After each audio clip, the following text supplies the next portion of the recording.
Assalamu alaikum, dear viewers and dear students. Welcome to the third lecture on equations of motion. और equations of motion का last lecture होगा हमारा, जो मैंने derivation के तहत कहा अभी अबाउट न्यूमेरिकल सम जो है वो नेक्स्ट लेक्चर के थ्रू जाएंगे। मेरे बच्चे, तीसरी इक्वेशन हम ऑफ मोशन हमें प्रूफ करनी है, लेकिन उससे पहले ये दो इक्वेशंस आपके सामने लिखी पड़ी हैं। The first equation is the relation between velocity and time, so the first equation is named as velocity time relation. The second equation is the relation between distance and time, for that reason it is named as the distance time relation. Let's back to the third equation of motion. मेरे बच्चे, third equation of motion को derive करने के लिए हमें first equation of motion का सहारा लेना पड़ेगा। हमने इस इक्वेशन को सब्स्टिट्यूट करके और हमने तीसरी इक्वेशन को ड्राइव करना है। और कैसे हम इनको ड्राइव करेंगे, देखें। Using first equation of motion we are familiar के v f is equal to v i plus a into t. ठीक है मेरे बच्चे, अब मैंने क्या करना है, मैंने सबसे पहले इसके यहाँ पर स्टेप्स लिखने हैं, और वो स्टेप ये हैं। सबसे पहला स्टेप ये है कि we have to square both sides hair.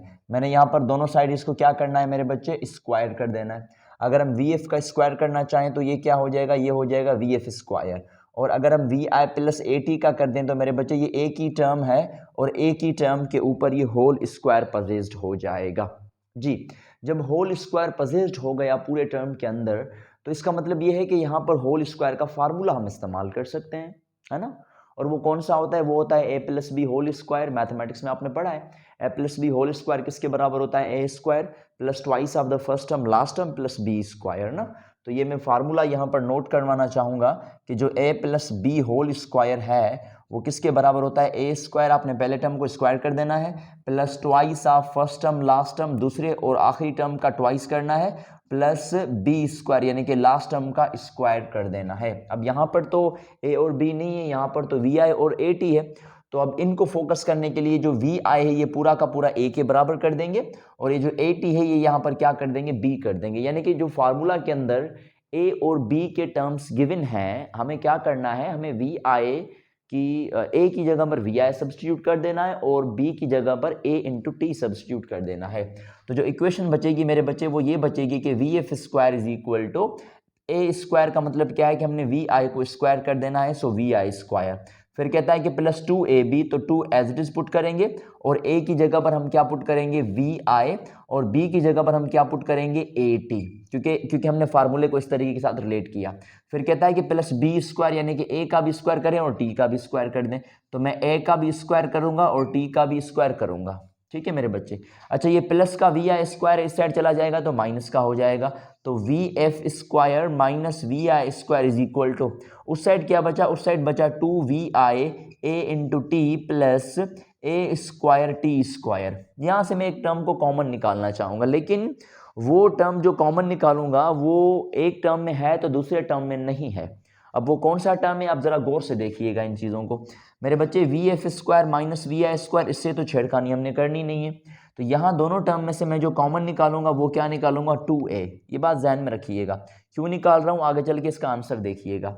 यहाँ से 2 और a बाहर निकल जाएंगे तो बाकी क्या बचेगा मेरे बच्चे, वी आई टी। ठीक है, अब यहाँ पर 2 मौजूद नहीं था, यहाँ पर ए स्क्वायर इंटू टी स्क्वायर है। सवाल ये है कि सर अगर एक चीज़ मौजूद नहीं है तो आप कॉमन क्यों निकाल रहे हैं, अगर निकाल रहे हैं तो उसकी क्या टेक्निक है। वो टेक्निक ये है कि मेरे बच्चे, जो आप टर्म कॉमन निकालते हैं ना वो पूरी ब्रैकेट के साथ डिवाइड हो जाता है ना। ठीक है, जैसे कि मैंने 2a निकाला था, तो अगर 2a को मैं इस पूरे टर्म के साथ डिवाइड कर देता 2vi के साथ, तो 2 में ख़त्म हो जाते और a में ख़त्म हो जाते, तो फिर भी जवाब क्या आ जाता, vit। तो ऐसे ही जो टर्म कॉमन निकाला वो बाहर जाके डिवाइड कर देगा ब्रैकेट के अंदर। तो 2 तो यहाँ पर मौजूद नहीं था तो 2 डिवीजन में चला जाएगा 2, लेकिन ए स्क्वायर में से एक ए निकला तो बाकी एक ए बचा, और टी स्क्वायर को हम एज इट इज ही पुट कर देंगे। तो v f square minus v i square is equal to 2a, v i t को हम एज इट इज पुट कर दें और 2 को कॉमन निकालें। डिनोमिनेटर में 2 है, डिनोमिनेटर में 2 है। What does it means, it means कि सर जब ये बाहर निकलेगा तो न्यूमिनेटर में 1 बचेगा, पीछे बताया था मैंने। तो ये 2 बाहर निकलेगा तो it is 1/2 a t square. Yes, ये इक्वेशन बन गई, ये देख लें। V i t plus 1/2 a t square किसके बराबर होता है, you have to say s के बराबर है। तो इक्वेशन क्या बनी, v f square minus v i square is equal to 2a, और ये पूरा टर्म किसके बराबर है, s के बराबर है। This is named as the third equation of motion. इसको हम क्या कहते हैं मेरे बच्चे, मोशन की तीसरी इक्वेशन कहते हैं। तो यहाँ पर मैं लिखना चाहूँ कि जो थर्ड इक्वेशन थी वो इक्वेशन है 2as is equal to v f square minus v i square. क्या इस इक्वेशन के अंदर टाइम इन्वॉल्व है, नहीं सर। तो क्या क्या चीजें इन्वॉल्व है, ए, एस और वेलोसिटीज। अब एक्सेलरेशन तो यूनिफॉर्म है, हमें पता है, क्योंकि हम motion of equation of motion acceleration uniform करके पढ़ते हैं। तो अगर इसकी एक्सेलरेशन यूनिफॉर्म है तो ये इक्वेशन किसके बीच में रिलेशन है, ये इक्वेशन रिलेशन है बिटवीन डिस्टेंस एंड वेलोसिटी और डिस्प्लेसमेंट एंड वेलोसिटी। क्योंकि हमें पता है कि लीनियर मोशन के अंदर किसी में इन दोनों में कोई डिफरेंस नहीं होता, तो इसको हम डिस्टेंस वेलोसिटी रिलेशन कहेंगे, या हम इसको डिस्प्लेसमेंट वेलोसिटी रिलेशन कह सकते हैं। तो ये चीज़ थी हमारी थर्ड इक्वेशन ऑफ मोशन के साथ रिलेटेड। अगर कल को जो है वो एग्जाम्स पॉइंट ऑफ व्यू में क्वेश्चन आते हैं तो वो ऑब्वियसली कोई ना कोई एक शॉर्ट क्वेश्चन देगा इन तीनों में से किसी एक इक्वेशन को प्रूफ करने के लिए ना। तो आप इस इक्वेशन को इस तरीके के साथ प्रूफ कर सकते हैं मेरे बच्चे।